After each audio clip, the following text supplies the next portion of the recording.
It is design review time. We're going to do a design review of the Bitaxe Gamma open source single chip Bitcoin miner.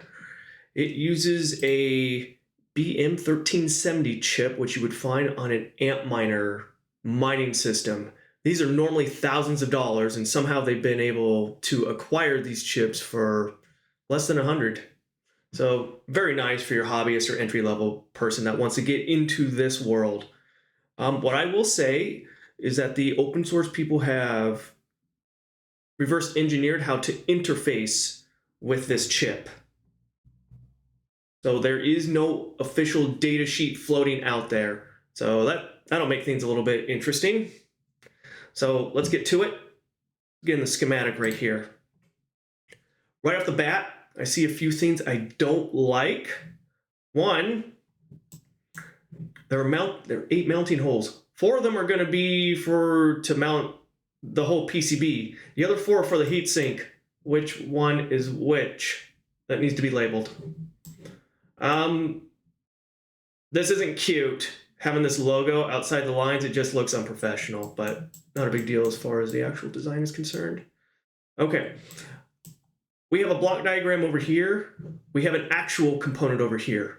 I don't like mixing and matching. It really can throw people off. So also, for connectors that are customer accessible, I always do TBS diodes. And this doesn't have a darn thing. Now, as we see, there's going to be a whole bunch of capacitors once we get on page 2, which is okay, but I don't want to be just okay. I want TBS diodes. Another thing I do want to mention is this is kind of a hobbyist platform. Not everybody's going to be using the same power supply. So they could be using this. So power output's right here. Somebody, somewhere, is going to hook this up backwards and blow the board. So we don't want that, man. So my philosophy is that if there's even the potential for reverse polarity, I add the protection, always. So in this case, because we want efficiency, we just use a P-channel MOSFET. Okay, page 2. So this thing here is our buck converter that goes from our 5 volt down to 1.2 volt, 20 amps. I do like how they explicitly mentioned on the schematic nominal voltages and max current. That a lot of schematics don't do that, and then I have to wonder. This whole thing here was pretty much generated by this program called WebBench. It's a Texas Instruments product. So instead of doing loads and loads and loads and hours worth of math, this thing will just do it for you and tell you what you need. From experience, it's a very good product. So at work, we'll hand calculate these anyways to make sure their calculator is right, and it is. It's good stuff. Okay, what I do want to mention, okay, VN is the same net as 5 volt. Don't name your stuff VN. Don't name your stuff VDD or VCC. Don't do it because it means nothing. I have to go hunting for the actual voltage. So in this one, it's here. In the real world, sometimes it's not. Okay, oh, I added this here to remind me. They've been labeling their nets like this. That's not proper. Use the right symbol. Don't be weird. Do what everybody else does. Other things I do mention, we have an analog ground here with a net tie for ground. That's cool. What we're also going to be looking is how, on the layout, is how these two right here go back here, because this is the whole feedback system, and this is a very important part of it.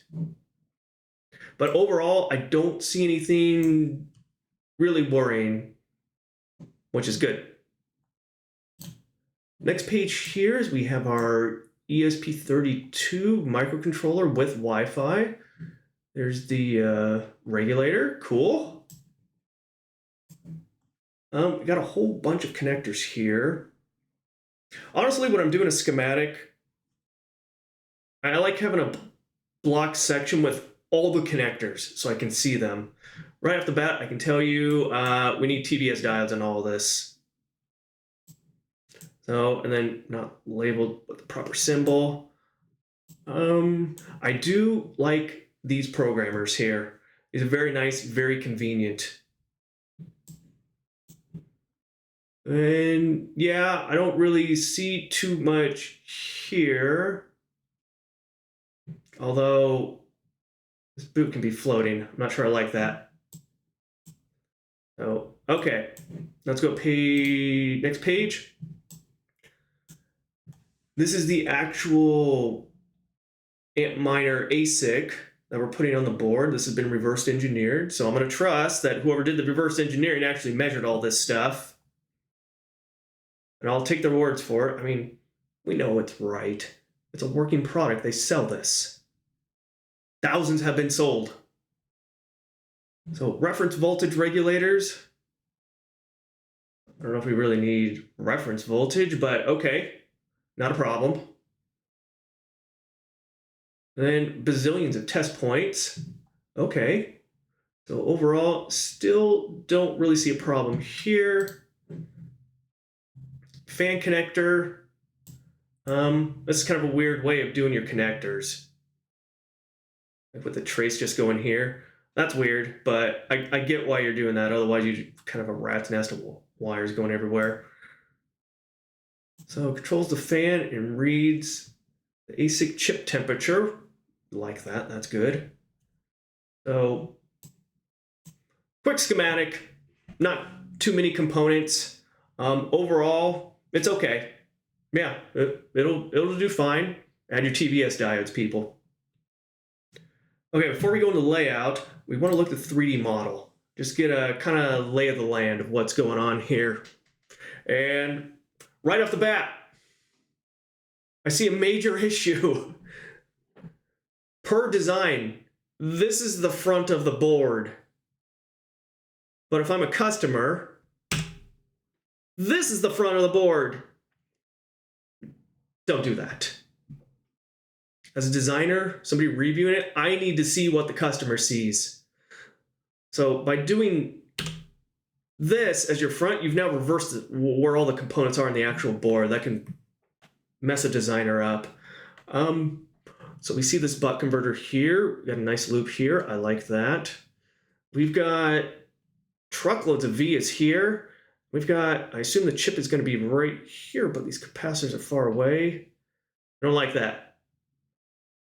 So definitely some stuff to look at on the layout. So let's do that.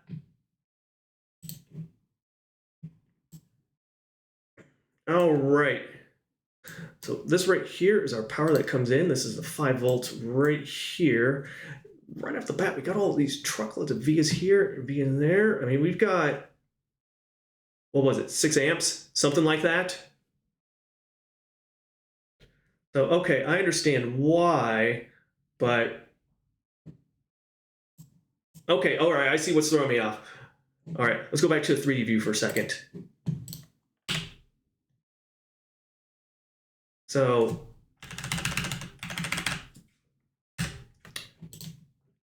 this is a surface mount connector, which I don't like. Because if your customer is rough on this, you can rip off the pads. Now you can make the argument, yeah, they're gonna have to use a lot of force, but why don't you just use through hole? That way you don't have to deal with it. Plus you get a secondary benefit as a designer, is now you have, because you're through hole, you have access to all layers. Which we like that, which means you wouldn't need these truckloads of vias here. So food for thought. Okay. Now we see our buck converter here. 4-layer board, by the way. So I do like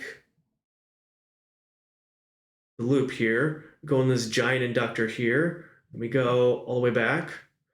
So that's pretty cool. Could they have timed the loop up a little bit? Yeah, they could have. But that's okay. You know what? Let's, before we get to this, let's take a look at our, I want to take a look at these real quick. R13, R14. So which one are you? Yeah, you're R14. So it's yeah, we're good. All right, now what we want to do is highlight that net.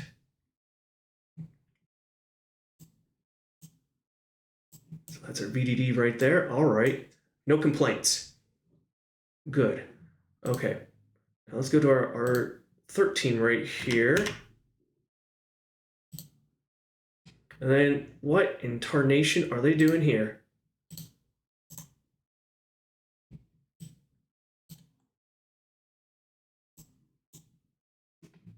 So no, this is wrong.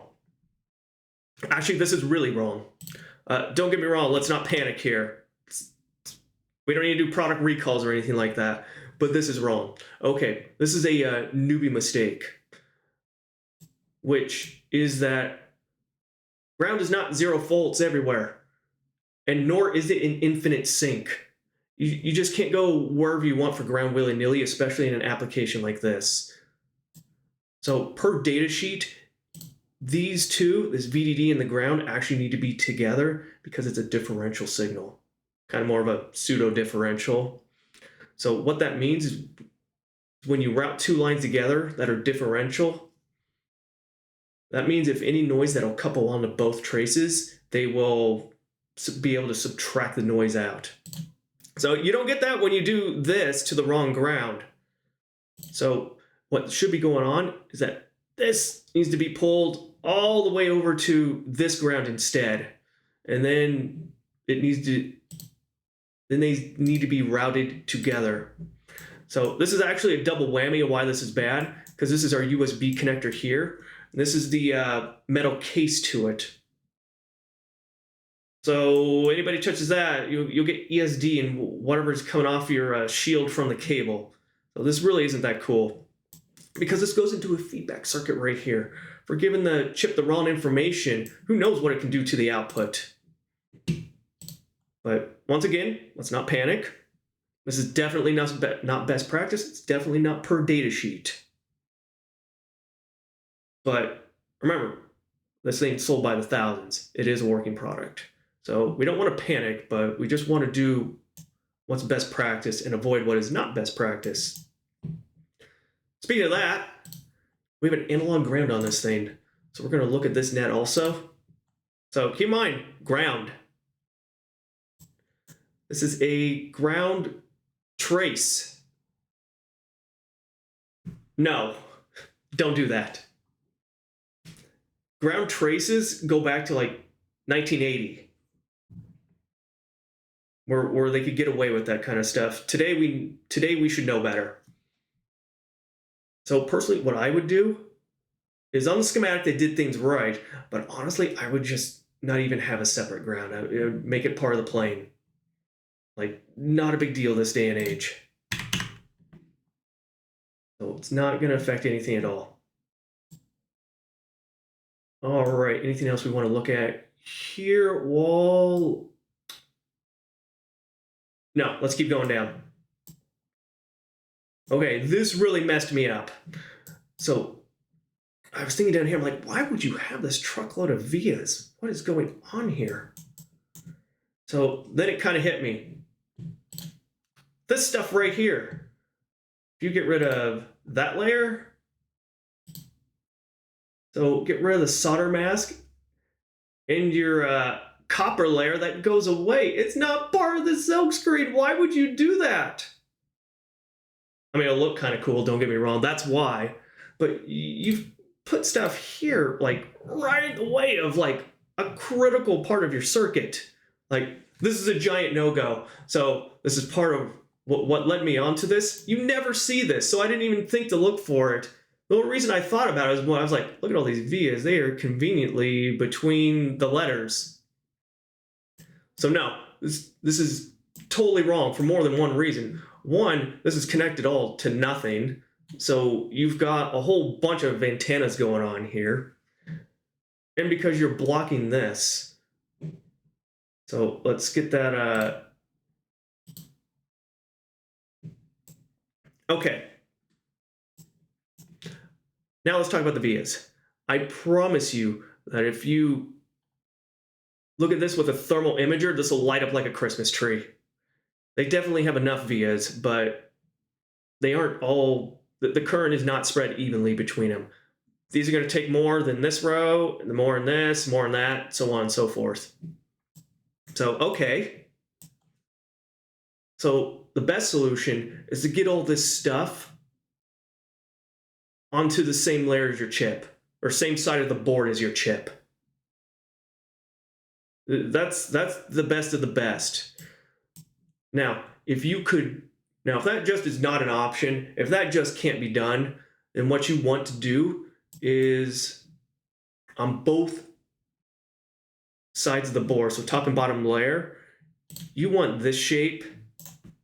Here, can we highlight this thing? You want to duplicate this whole thing on the back side of the board. And then you want to do stitching vias everywhere. A lot more evenly than this.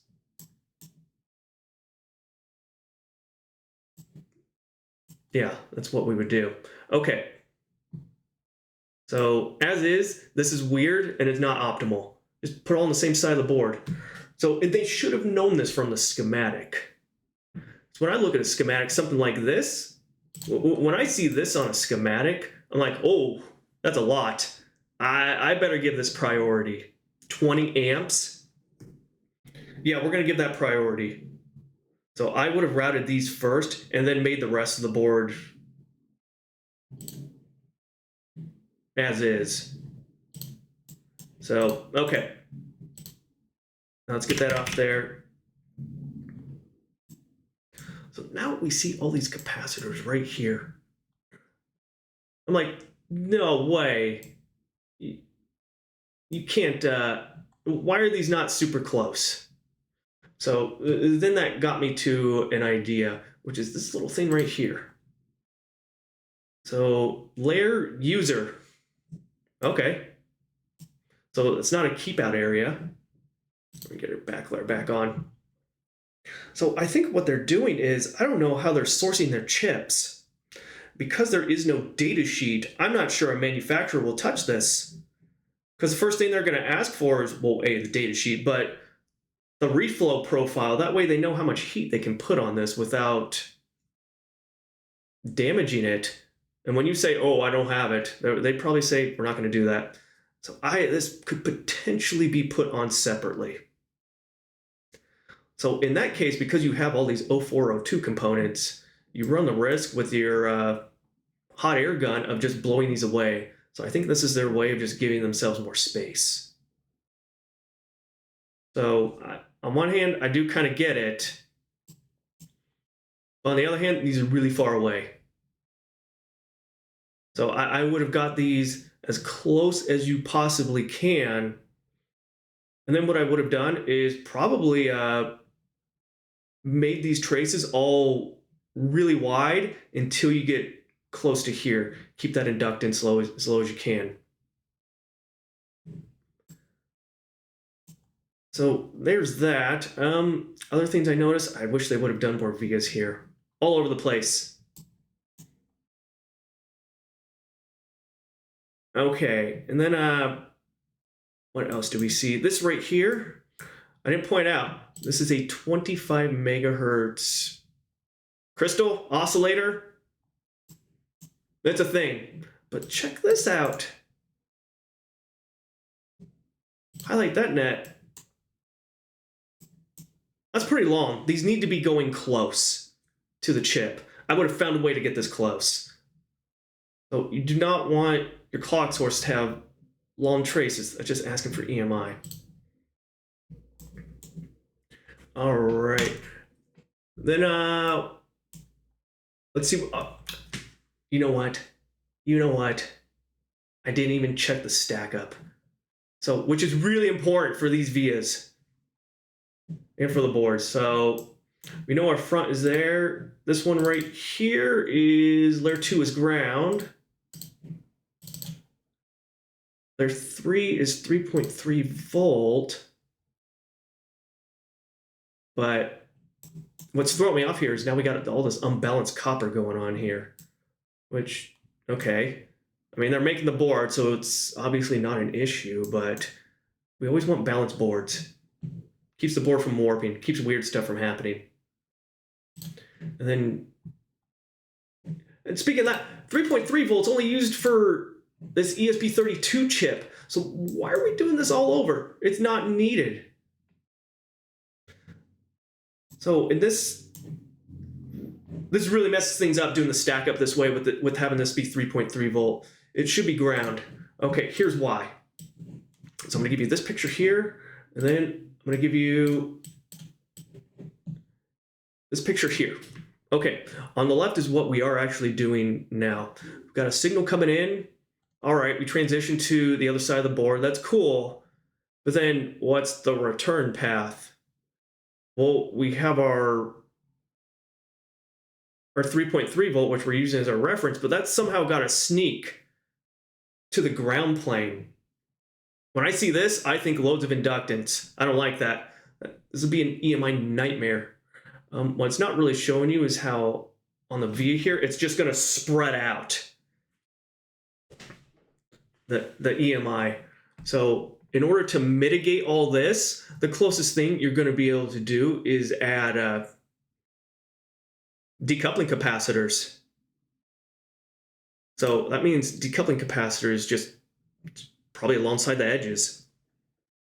So I've actually never seen that in practice. During design reviews, you're going to be questioned. It may even be removed. Because remember, not only do you got to design a product, you got to design to make the lead engineer happy. Design for politics, as I call it.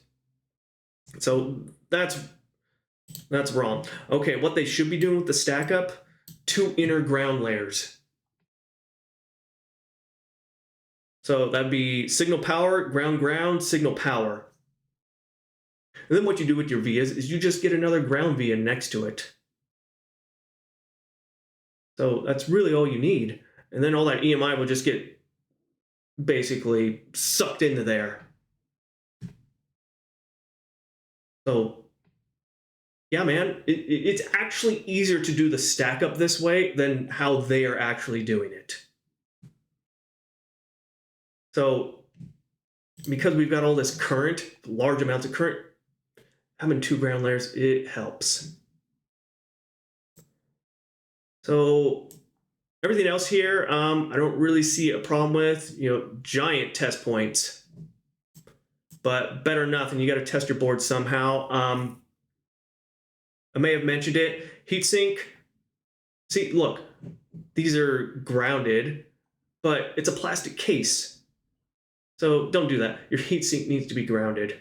Otherwise, once again, just like with this, if you just have floating metal, it's going to be an antenna and fail your EMI. So don't do that. Okay, I think we covered everything. So normally with my design reviews, I've had people come back to me and say, oh my God, you found so much. Is it really that bad of a product? And the answer is no, not really. They're just not following best practices and being weird in a few areas. So it's fine. So, but by following all the best practices, you get a design that's very robust and can generally always work. But once you start violating best practices and you start being weird, then you can get to area. It can just be like your board either just doesn't work or it's so unreliable. It's like if you look at the board wrong, it seems to just screw up. So there are a few other minor things I could nitpick, but I think we covered all the major stuff right here. So please let me know in the comments if you got any questions, concerns, anything I missed that you find that is major. So thank you for your time. Have a good one.